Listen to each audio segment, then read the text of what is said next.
তাকবীরের ধ্বনি দেব শুধু আল্লাহর সন্তুষ্টির জন্য, ঠিক আছে? লিল্লাহি তাকবীর।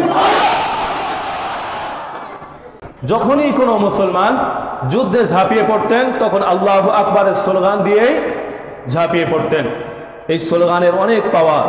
সে যত বড়ই অপরাধী হোক, যদি ঈমানী শক্তি নিয়ে কেউ আল্লাহু আকবারের ধ্বনি দিতে পারে, অবশ্যই অবশ্যই তার কলিজা পানি শুকিয়ে যাবে। আজকে যদি আওয়ামী লীগ বা বিএনপির কোনো শোডাউন হয়, কিছু মানুষ এদিকে মিছিল করলে ওরা গ্রাম জেনে যাবে যে হ্যাঁ শোডাউন চলছে। কিন্তু আমাদের ব্যর্থতা যে আল্লাহু আকবারের ধ্বনি, এক সময় পর্যন্ত আওয়ামী লীগ বিএনপি আল্লাহু আকবারের ধ্বনি দিয়েই তাদের স্লোগান শুরু করত, কিন্তু তারা এখন এটাকে মনে করেছে জঙ্গিবাদের স্লোগান, এটা মনে করেছে একটা অংশের স্লোগান।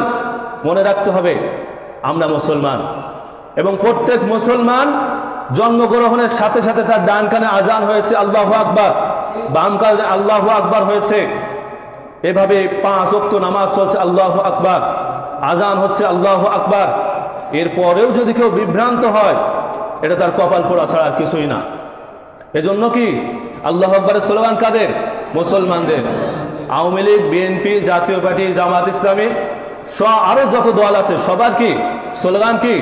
আল্লাহু আকবার। পৃথিবীতে প্রশংসা হবে একমাত্র আল্লাহ।